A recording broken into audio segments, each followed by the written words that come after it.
Snack లాంటిది ఇవ్వరా? So morning బ్రేక్ఫాస్ట్కి మధ్యాహ్నం లంచ్ మధ్యలో రాగి జావ ఆల్టర్నేట్ డేస్ ఉంటాయి సార్. ఒక రోజు బూస్ట్ మిల్క్ ఇస్తారు, ఒక రోజు రాగి జావ ఇస్తారు సార్. మధ్యాహ్నం 4 గంటలప్పుడు స్నాక్స్ 4:30కి స్నాక్స్. బాయిల్ శనగలు ఉంటాయి, బాయిల్ బొబ్బర్లు ఉంటాయి, బాయిల్ పెసర్లు, బాయిల్ బోర్డు ఎక్కడ పెట్టారు?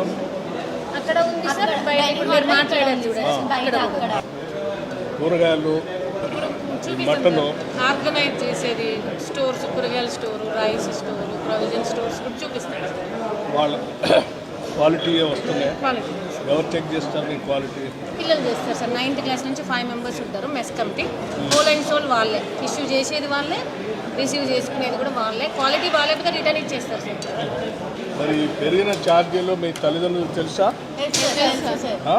సెకండ్ సాటర్డే పేరెంట్స్కి అలా ఉంటుంది కదా సార్. ఆ రోజు స్కూల్ మొత్తంని గ్రౌండ్లో గ్యాదర్ చేసుకొని మీటింగ్ పెట్టుకున్నాం సార్. సెలబ్రేట్ ఇంతకుముందు పేరెంట్స్ వచ్చేటప్పుడు ఇంటి దగ్గర నుంచి వండి తీసుకొచ్చేవాళ్ళట కదా? తీసుకొని ఇప్పుడు వస్తున్నా? అట్లా ఏం లేదు సార్. అంటే ఇక్కడే మాకు కావాల్సినవి అన్ని ప్రొవైడ్ చేస్తున్నారు కదా సార్. వీక్లీ మాకు ఇంకా NMRI నుంచి చికెన్ ప్రొవైడ్ అవుతుంది సార్ బీబీనగర్ స్కూల్కి.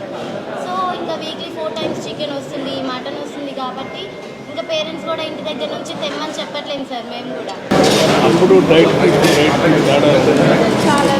ఓకే అమ్మా. మెస్ లాగా.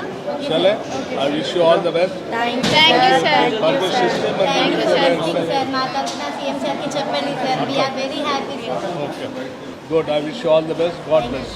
Thank you sir.